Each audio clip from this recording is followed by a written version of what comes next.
Assalamualaikum warahmatullahi wabarakatuh. Perkenalkan, saya Dr. Kusnandar Putra, spesialis ortopedi dan traumatologi. Saya dari KSM Departemen Ortopedi dan Traumatologi FK Universitas Tamumakura, RSUD Urin Banjarmasin. Pada kesempatan ini saya akan memperagakan dan menjelaskan beberapa video tentang pemeriksaan fisik sistem muskuloskeletal. Nanti akan mencakup inspeksi, palpasi, kemudian movement atau gerakan yang akan kita ukur dengan beberapa alat. Dan pada kesempatan pertama ini saya akan mengenalkan beberapa alat yang utama kita gunakan. Yang pertama adalah goniometri. Ini alat untuk mengukur ruang lingkup gerak sendi. Kemudian seperti biasa dalam melakukan pemeriksaan fisik kita juga akan menggunakan spoon untuk mencegah terjadinya penularan bakteri dan sebagainya, dan mencuci tangan tentunya juga. Nah, dalam hal ini secara detail akan kita peragakan item per item dan per regio tentang pemeriksaan muskuloskeletal, utamanya dalam hal di blok motoris. Terima kasih. Baik, kesempatan ini saya akan menjelaskan bagaimana cara menentukan kekuatan otot. Jadi kekuatan otot itu ada 6. 0, 1, 2, 3, 4, 5. Nah, kekuatan otot 0 bila tidak ada kontraksi sama sekali pada otot. Kemudian kekuatan otot 1 bila ada kontraksi pada otot tapi tidak bisa menggerakkan sendi. Sedangkan kekuatan otot 2 hanya bisa menggerakkan ekstremitas apabila gravitasi dihilangkan atau hanya bisa menggeser. Nah, sedangkan kekuatan otot 3 jadi bisa menggerakkan melawan gravitasi, jadi bisa mengangkat. Dan 4 pasien bisa menahan tahanan ringan. Sedangkan 5 itu kekuatan otot yang normal, dia bisa menahan kekuatan maksimal. Selanjutnya akan saya tunjukkan bagaimana cara melihat kekuatan otot. Pertama, kalau kekuatan otot 0, kita lihat tidak sama sekali ada tonus otot sama sekali dan pasien tidak bisa menggerakkan secara aktif. Ya. Kemudian kalau tonus otot 1 akan ada kontraksi otot seperti ini. Oke, tapi sendi tidak bisa digerakkan. Nah, sedangkan kekuatan otot 2, pasien bisa menggeser ekstremitas tanpa bisa melawan gravitasi. Nah, sedangkan kekuatan otot 3, pasien bisa melawan gravitasi, dia bisa mengangkat ekstremitas meskipun sebentar. Oke, sedangkan kekuatan otot 4, kita memberikan tahanan ringan pada kekuatan pasien. Oke. Kita tahan, masih ada tahanan ringan, pasien masih bisa melawan. Oke. Nah, sedangkan 5 itu pasien bisa melawan maksimal tahanan kita. Pasien bisa sangat kuat dengan kekuatan yang maksimal. Oke. Demikian.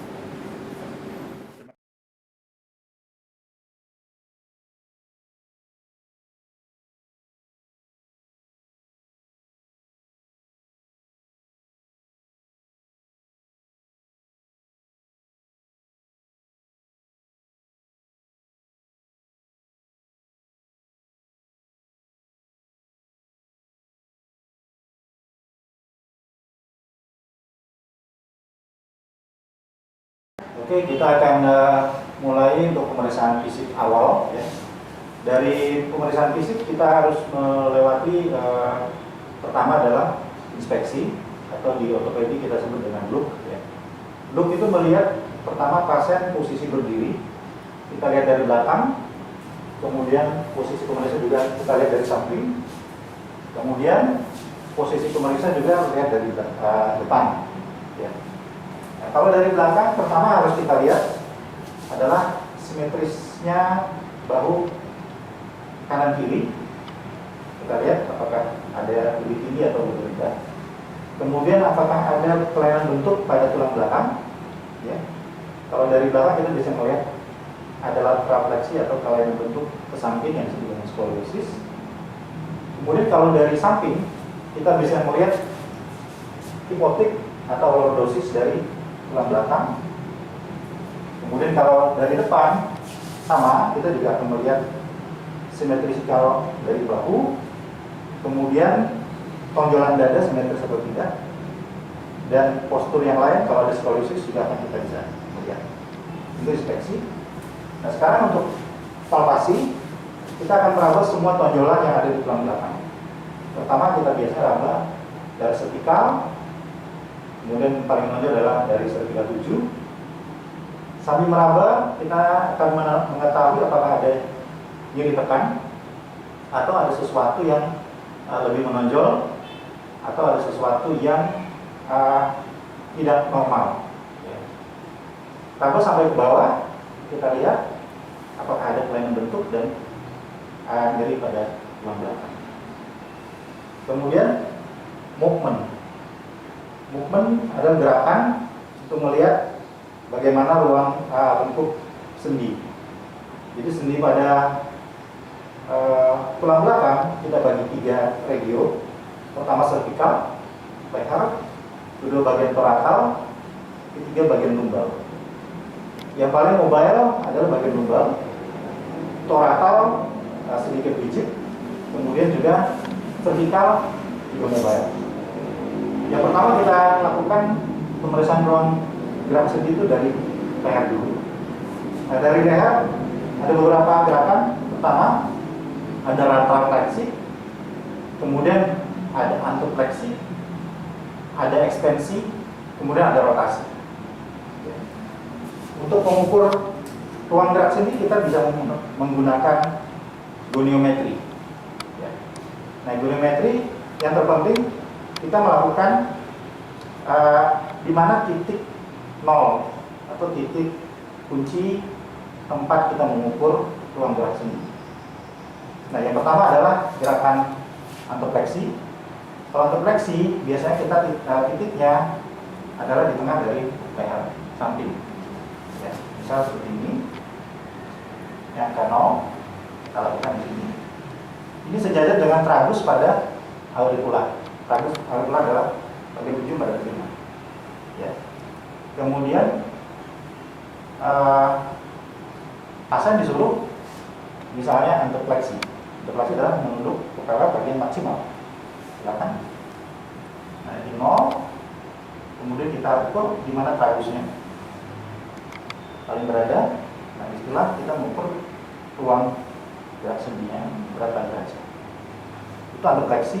Kemudian ekstensi, pasien menenggada secara maksimal. Silakan. Kita ukur sama tadi dengan tragusnya. Nah, di sini untuk mengukur ruang gerak sendi, antropleksi dan ekstensi. Kalau mengukur lateralfleksi, kita berada di belakang. Mungkin pasien akan seperti ini. Sama, titik 0 sejajar dengan prosesus. Biasanya kita letakkan titiknya di prosesus servikal 7. Ini posisi 0-nya. Kemudian pasien suruh lateralfleksi sampai maksimal. Kita tinggal tengah oksiput. Disinilah kita bisa menentukan ruang gerak sendi. Oke, lateral kanan, silakan. Nah, ini sama, kita tentukan seberapa maksimal dia bisa. Itulah ruang gerak sendi. Nah, sekarang menentukan rotasi. Rotasi sama oleh kanan ke kiri, cuman meletakkan titiknya ada di vertex di atas kepala pasien. 0-nya adalah menghadap biasanya sejajar dengan hidung. Sorry, bisa menghadap. 0-nya tetap kita vertex, 0-nya ada hidung. Pasien bisa noleh ke kanan. Nah, jadi kuncinya adalah tetap sejajar dengan hidung. Seperti ini, kita bisa melihat berapa derajat ruang gerak sendi. Kemudian noleh ke kiri sama. ukur. Oke. Nah, kita akan dapatkan berapa gerak sini. Jadi kita bisa mendapatkan 4 gerakan, yaitu fleksi, ekstensi, lateral fleksi, dan rotasi pada sendi kita. Kemudian kita lanjut, yang paling gerak sendi pada vertebra torakal dan lumbal, sebenarnya ini jadi satu. Jadi dia spesifik, paling mobile adalah daerah lumbal 5 S1, jadi sakral 1. Gerakannya sama, antofleksi, ekstensi, lateral fleksi, dan rotasi, sama seperti dengan cervical. Kalau mengukurnya sama, jadi coba maksimal. Nah, oke. Titiknya kita untuk sendi panggul kita ukur letakkan di mana letak sumber fleksi. Yang angka nolnya ke atas. Kemudian di sisi badan adalah untuk mengukur seberapa luas gerak sendi. Kemudian ekstensi, naik lagi ke atas. Oke, kembali ke belakang sama, jadi kita lihat maunya ini. Kemudian kita buat oke. Ini ekstensi. Kalau lateral, pasien mungkin menghadap ke sana. Oke, kita mengukurnya sama di titik sini. Biasanya di sakral 1. Jangan ke samping, lateral fleksi. Oke. Sama, kita akan sejajarkan dengan sebenarnya spine yang paling lateral seperti ini. Kemudian kontralateral sebelah sini. Oke, sama kita ukur titiknya di sakral 1. Kemudian garis spine paling lateral. Ya, kita bisa mendapatkan ruang lingkup gerak sendi. Oke. Kemudian rotasi sama. Rotasi tetap kita di atas juga. Sebenarnya lebih ke bahu, patokan adalah bahu. Tetap gitu. Tapi panggul tetap dikunci, tidak boleh bergerak. Ya. Nah, tetap sama di vertex, cuma nanti patokannya adalah bahu. Ke depan 0 anterior, kemudian di mana bahu yang paling rotasi. Itulah ruang gerak sini. Sama, rotasi ke kiri. Kita sama, tetap di vertex, tapi patokan ada. Dan panggul tetap posisi netral. Jadi bisa kita lihat.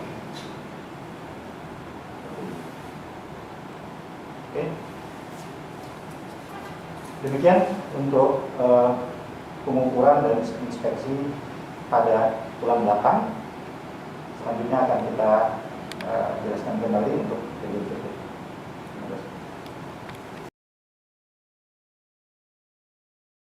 Oke, pada video berikut ini saya akan menjelaskan untuk pemeriksaan sendi panggul. Jadi sendi panggul itu adalah sendi antara tulang femur dengan topse, ya, atau tulang pelvik. Jadi femur dengan pelvik. Yang titik yang kita ukur adalah di sendi sini, ya, di hip joint. Nah, sendi panggul itu ada beberapa aspek ruang gerak sendinya. Pertama, abduksi. Abduksi adalah gerakan menjauhi dari neckline tubuh. Ya. Kemudian ada adduksi. Adduksi adalah gerakan yang mendekati midline dari tubuh. Kemudian fleksi, ekstensi, kemudian ada endorotasi dan eksorotasi. Nah, di pemeriksaan sendi panggul itu agak spesifik. Karena dalam pemeriksaan aspek ruang gerak sendi tadi, kita akan melakukan 2 macam posisi. Jadi pertama untuk adduksi dan abduksi, serta fleksi, kita melakukan pemeriksaan melalui pasien posisi telentang. Pertama saya akan tunjukkan bagaimana cara abduksi. Ini adalah garis midline tubuh. Abduksi adalah menjauhi tubuh. Jadi gerakan abduksi ke samping seperti ini. Oke, panggul kita netral seperti ini. Ini abduksi. Kemudian adduksi adalah garis gerakan yang mendekati garis midline tubuh seperti ini. Oke. Ya. Nah, gimana cara mengukur ruang gerak sendinya? Kita harus menentukan titik nolnya di mana.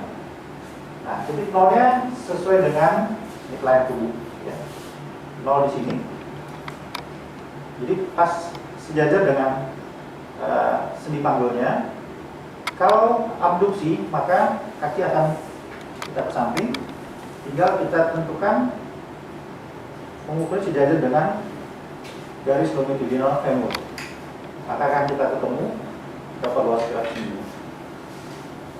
Kalau abduksi, sama garis nolnya ada pada midline tubuh. Jadi kita gerakan ke mendekati midline tubuh. Jadi nolnya sejajar dengan midline, kemudian adduksinya sejajar dengan longitudinal femur. Jadi kita bisa akan mendapatkan berapa ruang gerak sendi. Oke, untuk fleksi kita tinggal mengukur dari samping, ya. Titiknya sama di hip joint. Nolnya di mana? Nolnya adalah sejajar dengan lantai atau bed. Nolnya. Kemudian kalau kita fleksikan, pasien seperti ini maksimal. Oke. Yang diukur adalah sisi lateral dari femur. Oke. Jadi seperti ini kita bisa melihat titik nolnya seperti apa. Arah sana ini adalah, jadi kita dapatkan luas gerak sendi. Oke. Ini untuk abduksi dan fleksi. Nah, sedangkan untuk eksorotasi, endorotasi dan ekstensi, pasien harus kita prone-kan position, jadi telungkup.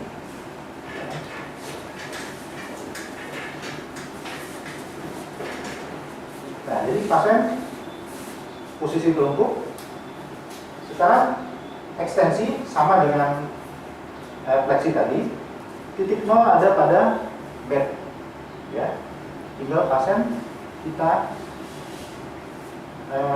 ekstensikan dengan tetap panggul anterior tetap menyentuh bed, tidak boleh terangkat.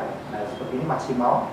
Jadi tinggal kita ukur nolnya ada pada bed, kemudian ruang gerak sendinya pada lateral femur. Jadi kita bisa dapatkan ruang gerak sendi ekstensi.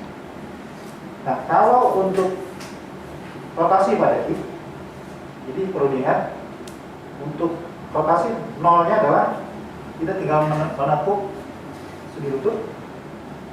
Ini adalah titik nol. Ya. Ini adalah titik nol. Endorotasi adalah memutar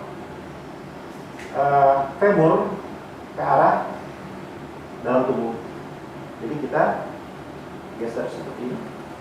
Oke. Ini adalah endorotasi, sedangkan ini adalah eksorotasi. Cara mengukur berapa ruang gerak sendinya? Ini adalah titik nol. Endorotasinya sekian. Jadi kita bisa menentukan mengukur sebenarnya dari samping, dari belakang. Dengan nol adalah ke atas. Ini adalah ruang gerak sendi endorotasi. Jadi kita bisa mendapatkan ruang gerak sendinya. Kemudian untuk eksorotasi, kita tinggal putar seperti ini. Posisi nol sejajar dengan secara vertikal. Kemudian mengukurnya adalah sesuai dengan vista cruris pada tungkai bawah. Kita mendapatkan ruang gerak sendinya demikian. Nah, jadi pada posisi prone kita bisa menentukan ekstensi sendi hip secara tepat. Kemudian kita bisa menentukan berapa endorotasinya. Kita bisa menentukan berapa eksorotasi. Oke, sekian.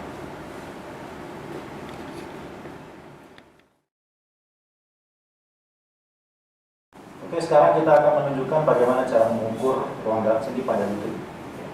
Sebenarnya posisi pasien bisa berbaring atau juga bisa duduk menjuntai, tergantung nanti kenyamanan kita.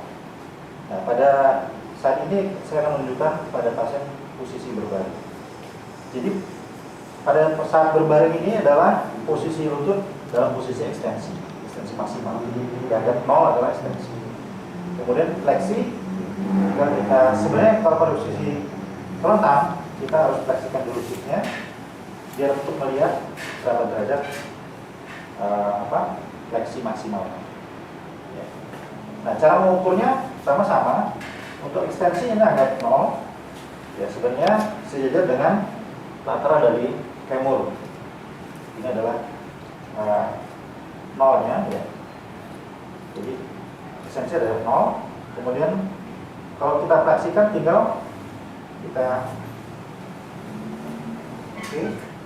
nah, berapa sudi lateral femurnya, kemudian kita ukur dengan lateral cruris, tepatnya pada tulang fibula. Ini adalah ruang gerak sendi pada fleksi lutut. Nah, pada lutut juga sebenarnya ada sedikit slide rotasi. Jadi ada, sebenarnya kita bisa menentukan, kita fleksikan. Ini adalah rotasi sangat kecil, jadi kadang-kadang kita tidak bisa mengukur. Kemudian ada ekserotasi. Ya. Jadi karena sangat kecil, jadi rotasi pada lutut biasanya kadang-kadang kita abaikan. Kita hanya bisa merasakan ada slide rotasi pada sendi lutut.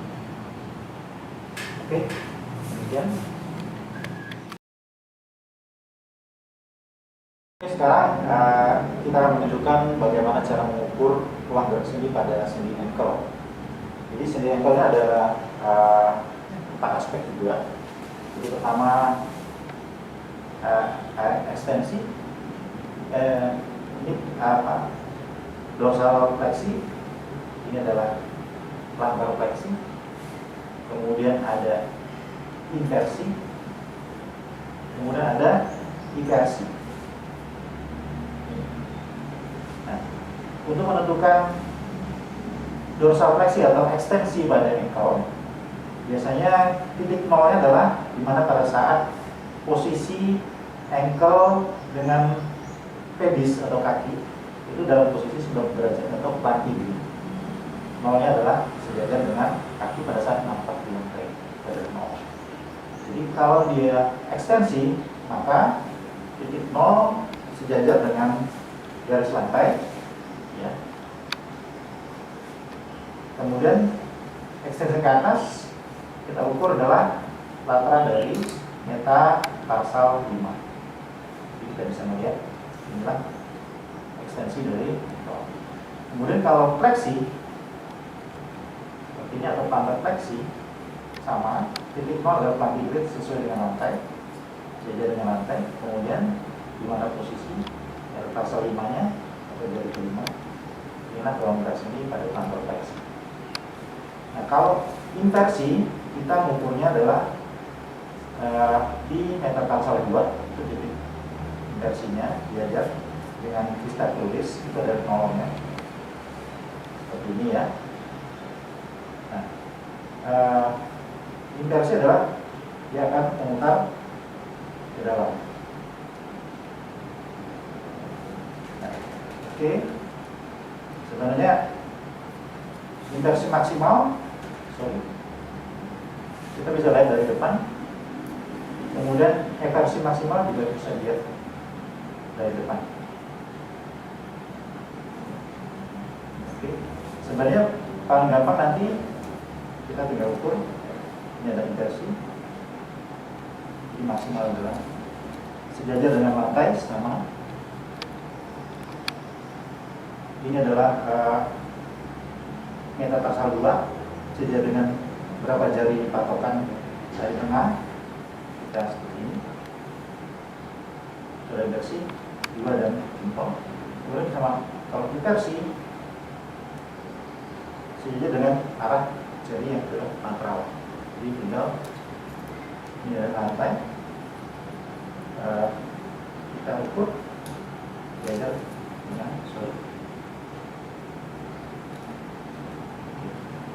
inilah gerakan inversi. Oke, demikian. Ya, pada kesempatan ini saya akan menjelaskan bagaimana cara ngetes kekuatan otot berdasarkan myotom pada ekstremitas bawah. Pada ekstremitas bawah itu saraf yang mempersarafi adalah ischiadicus dan nervus femoralis. Nah, ischiadicus sama nervus femoralis itu secara dermatom atau myotom dia berasal dari lumbal 1, 2, 3, 4, 5 dan sakral 1 dan 2. Nah, kita akan ngetes satu-satu berdasarkan myotomnya. Pertama adalah lumbal 1 dan 2. Kita posisikan hip joint seperti ini. Lumbal 1 dan 2 adalah kekuatan otot iliopsoas. Iliopsoas fungsinya adalah fleksi pada hip. Untuk melihat kekuatannya kita tinggal menahan dorongan ke arah bawah dari hip supaya diekstensi dan pasien akan melawan tahanan kita. Seperti ini. Ya, itu kekuatan L1 dan 2. Nah, untuk melihat kekuatan L3 atau lumbal 3 itu adalah fungsi dari quadricep muscle. Quadricep muscle untuk mengekstensikan sendi genu. Nah, kita tekukan dulu kurang lebih 30 derajat sendi genu, kemudian pasien suruh meluruskan sendi genu dan kita sambil menahan di ankle. Seperti ini, jadi kita bisa melihat atau menentukan kekuatan pada L3 di mana otot yang berfungsi adalah quadricep femoris. Oke. Selanjutnya L4. L4 adalah kekuatan pada otot-otot anterior cruris. Dia fungsinya adalah untuk ekstensi pada ankle. Jadi kita tinggal menahan seperti ini, pasien disuruh mengekstensikan ankle-nya. Tinggal kita lawan. Oke, kita bisa menentukan bagaimana kekuatannya. Nah, sedangkan L5 spesifik itu adalah untuk kita bisa mengukur kekuatan ekstensi pada first digit pedis. Jadi digiti 1 pada pedis. Yang berfungsi adalah hallucis longus pada ankle. Jadi kita seperti ini, kita tahan jempolnya untuk ekstensi. Itu adalah kekuatan L5. Nah, untuk sakral 1 itu adalah fungsi dari otot-otot pada posterior cruris, ya. Jadi untuk mengfleksikan atau plantar fleksi pada ankle. Tinggal kita tahan seperti ini, pasien suruh dorong ke seperti menekan pegas. Itu ada sakral 1 dan 2. Oke, terima kasih.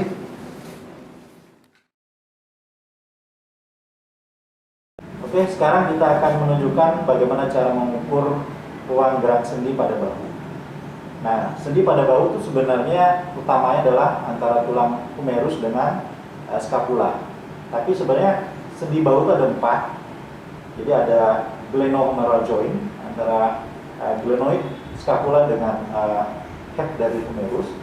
Kemudian ada acromioclavicular joint antara acromion scapula dengan ujung dari clavicula.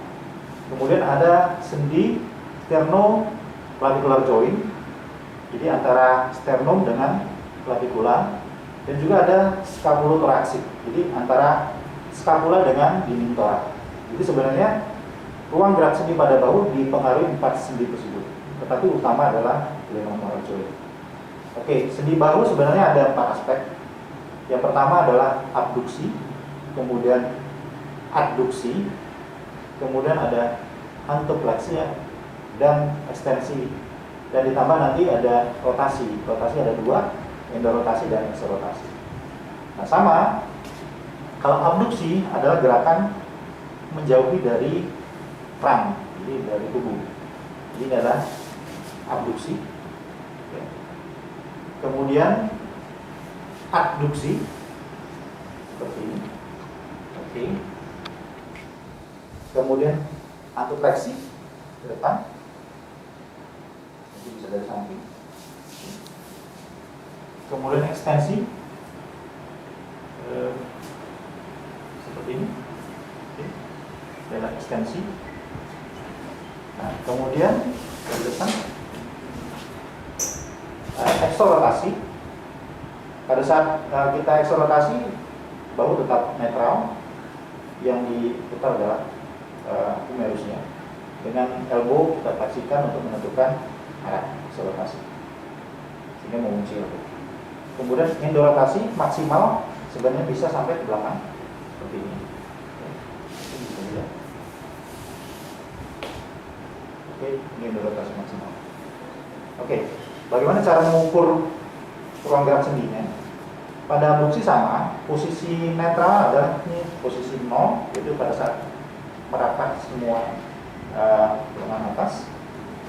Kita abduksikan maksimal supaya bisa sampai hampir 180. Jadi kita ukur sama nolnya. Nolnya tetap di bawah sejajar dengan tubuh. Kemudian kita lakukan sesuai dengan lengan atau lengan atas atau ini ruang gerak sendiri. Kalau abduksi, jadi sama seperti ini. Nolnya adalah sejajar dengan trunk. Kemudian posisi bahu. Kemudian kita mengukur sesuai dengan garis homotidal pada humerus. Inilah abduksi. Kemudian amplifleksi, pasien mungkin lebih nanti. Amplifleksi adalah posisi ke depan maksimal, oke. Nah, jadi ini adalah posisi 0. Nah, mengukur ruang gerak sini adalah sejajar dengan lateral dari humerus. Oke, kalau ekstensi sama posisi 0, posisi 0 adalah di sini, kemudian ini ekstensi lateral dari humerus. Oke. Yang spesifik tadi adalah endorotasi. Nah, untuk mengukur endorotasi, sering terjadi kesalahan kalau mengukur endorotasi dengan seperti ini. Tidak. Patokannya adalah hanya humerus dengan skapula. Jadi untuk menghilangkan pengaruh dari forearm, kita kunci dengan menepuk elbow. Nah, fungsinya juga tekukan ini dalam posisi 0. Tanpa rotasi ini akan ke depan. Kalau kita lakukan eksorotasi, tinggal kita putar. Ruang gerak sendinya adalah menentukan seberapa maksimal ini menjauh dari tubuh. Jadi kita tinggal ukur, sebenarnya sama. Titiknya di atas, kita eksorotasi, kita ukur dari atas ini 0 ke depan. Kemudian kita ukur berdasarkan sejajar dengan forearm. Kita akan dapat ruang gerak sendi. Sama dengan endorotasi, sama dengan gerakan ke dalam, tetapi karena bisa maksimal lagi, tinggal kita sedikit sampai seperti ini. Pasien bisa menangkap lebih dari belakang. Nah, sama kita mengukurnya juga sama. Endorotasi akan diukur, nolnya tetap ke depan. Kita endorotasi sejajar dengan forearm. Kita bisa mendapatkan bentuk ruang gerak sendi pada sendi bawah. Demikian.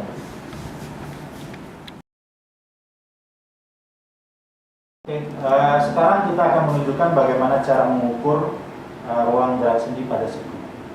Jadi pada siku itu ada 4 aspek juga. Ada amplifleksi, kemudian ekstensi, ada pronasi, ya, ada supinasi. Jadi gerakan rotasi pada elbow spesifik, jadi kita sebut dengan pronasi dan supinasi.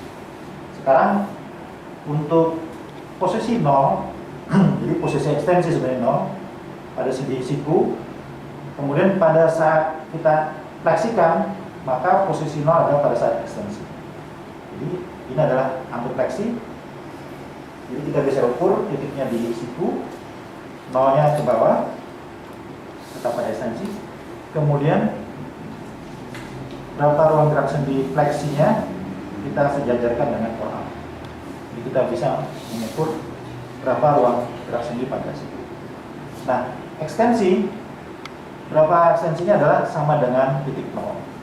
Jadi pada ekstensi dan fleksi pada elbow kita biasanya langsung menyebut 0 sampai sekian. Misalnya 0 sampai 120 derajat. Jadi 0 adalah ekstensi, 120 derajat adalah fleksi. Yang spesifik nanti adalah pronasi dan supinasi. Untuk menentukan pronasi dan supinasi, posisi elbow adalah posisi fleksi 90 derajat. Nah, dengan biasanya pasien memegang sesuatu di lengannya, oke, atau dengan jempol ke atas. Ini seperti ini. Ini adalah posisi 0. Oke. Gerakan pronasi adalah gerakan memutar ke dalam. Oke, dengan sendi elbow kita fix ke badan supaya tidak bergerak, supaya terkunci. Jadi inilah maksimal pronasi. Bagaimana cara mengukurnya? Sama, 0-nya adalah ke atas, adalah 0 ya, dari sini. Kemudian kita pronasikan, pronasi maksimal, tinggal kita mengukurkan kemana arah jempol. Nah, kita akan mendapatkan ruang gerak sendi pronasi. Sedangkan supinasi sama, kita kembalikan 0 ya. Tinggal kita rotasikan ke arah keluar. Nah, jadi sama mengukurnya, kita tentukan dengan sesuai dengan arah jempol. Jadi kita akan mendapatkan ruang gerak seni supinasi. Oke, kemudian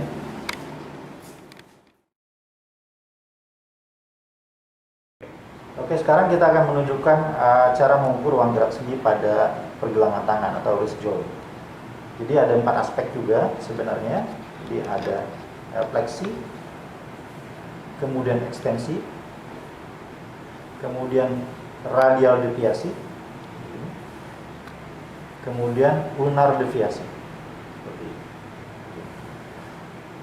Kalau fleksi sama mengukurnya, titiknya pada wrist joint.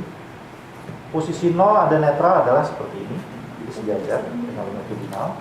Kita ukur dari titik sini, 0-nya adalah sejajar dengan lateral dari hipotenar. Ya. Untuk fleksi wrist kita lakukan seperti ini, maka kita ukur di mana hipotenar lateralnya berada. Inilah ruang lingkup sendinya. Kemudian untuk ekstensi sama, ini 0 dulu.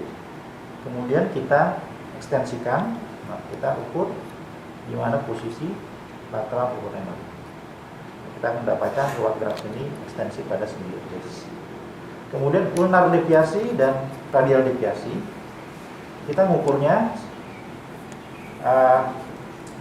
0-nya adalah di metakarpal 3 ya, di tengah-tengah. Jadi di sini ada 0. Ulnar deviasi adalah deviasi ke arah tulang ulna. Jadi kita tinggal deviasikan ke arah ulna. 0-nya sejajar dengan ini dulu, antebrakti, dan kemana gerak metakarpal 3. Ya. Kemudian kita akan dapat ruang gerak sendiri. Kemudian untuk radial deviasi adalah gerakan deviasi ke arah tulang radius. Kita deviasikan, sama 0-nya adalah sejajar dengan forearm, dan kita lihat di mana gerak posisi dari metakarpal 3. Nah, kita akan mendapatkan ruang gerak sendi ulnar radial deviasi. Oke, sekian. Oke, sekarang kita akan menunjukkan bagaimana cara mengukur ruang gerak sendi pada jari tangan. Jadi sendi yang kita tentukan adalah pertama sendi metacarpophalangeal joint. Jadi antara metakarpal dengan falang proksimal. Kemudian sendi interfalang joint media. Jadi antara falang proksimal dengan falang media. Kemudian distal interfalang joint. Jadi antara falang media dengan falang distal. Gerakannya simpel sebenarnya, jadi hanya ada ekstensi dan fleksi. Nah, untuk metacarpophalangeal joint ini adalah posisi ekstensi, sebenarnya dia lurus. Kemudian kita fleksikan maksimal seperti ini, ya, sama semua. Ini adalah metacarpophalangeal joint. Ekstensi sama, ini adalah fleksi. Biasanya fleksinya 90 derajat. Nah, kalau interphalangeal joint proximal itu adalah antara joint tulang talang proximal dengan talang median. Jadi sama, gerakannya adalah ini sendinya. Ruang gerak sendinya biasanya 90 derajat, ekstensi ada 0. Kemudian sendi interphalangeal joint distal, jadi antara talang median dengan talang distal sama, biasanya 90 derajat pada fleksi dan ekstensi 0. Jadi simple. Kalau ada kadang-kadang kita bisa juga menentukan abduksi pada jari-jari. Jadi kalau abduksi, jadi sebenarnya mau menjauhkan semua jari-jari. Ini kita ada gerakan abduksi. Kemudian adduksi adalah merapatkan jari. Oke, demikian. Oke, pada kesempatan ini saya akan menjelaskan bagaimana cara menentukan kekuatan otot pada ekstremitas atas, di mana ekstremitas atas itu secara myotom bersumber dari cervical 4, cervical 5, cervical 6, cervical 7, cervical 8, kemudian thoracal 1. Untuk cervical 4 itu gerakannya adalah elevasi shoulder seperti ini. Oke. Itu fungsi dari musculus trapezius. Jadi kalau kita untuk menentukan kekuatannya, kita lakukan tahanan di atas dari shoulder. Pasien suruh mengangkat atau mengelevasi shoulder seperti ini. Nah, untuk cervical 5 atau C5 itu adalah abduksi shoulder. Jadi pasien mengabduksikan ekstremitas superior seperti ini. Ini adalah fungsi dari musculus deltoideus dan supraspinatus. Untuk mengetahui kekuatannya, kita melakukan tahanan di daerah elbow. Pasien suruh mengabduksikan bahu. Seperti ini kita bisa menentukan kekuatannya. Nah, untuk cervical 6 itu adalah fleksi dari elbow seperti ini, dan fleksi pada wrist joint seperti ini, ya. Jadi muscle yang terlibat dalam myotom cervical 6 ada musculus flexor di anterior brachii, yaitu bicep humerus, bicep brachii, caput longum, caput brevis, kemudian ada musculus coracobrachialis dan musculus brachialis, ada 4. Kemudian otot-otot anterior forearm yang berfungsi untuk memfleksikan wrist joint. Nah, cara untuk menentukannya, kita tinggal menahan bagian forearm untuk menentukan kekuatan pada muscle bisa seperti ini. Kemudian menahan juga kekuatan pada wrist joint. Ini adalah cervical 6. Cervical 7 gerakannya adalah ekstensi pada elbow, kemudian ekstensi pada wrist joint. Jadi pasien akan, ini fungsi dari musculus triceps, sedangkan ekstensi pada wrist joint adalah muscle-muscle pada posterior forearm. Untuk mengetahui bagaimana kekuatan musculus triceps, maka kita lakukan penahanan di forearm. Pasien suruh mengekstensikan elbow-nya. Kemudian kita juga bisa memberikan tahanan pada tangan untuk mengetahui kekuatan pada wrist joint. Kemudian untuk cervical 8 itu adalah fungsi abduksi jari. Seperti ini, abduksi jari. Kita menentukan kekuatannya tinggal menahan abduksi dari jarinya seperti ini. Ini bisa kita tahan. Oke. Ini adalah otot-otot intrinsik pada manus. Sedangkan untuk thoracal 1, jadi pasien suruh menjepit jari-jarinya. Biasanya kita bisa menentukan kekuatan dengan menggunakan kertas seperti ini. Jadi bisa menentukan kekuatan abduksinya. Oke, terima kasih.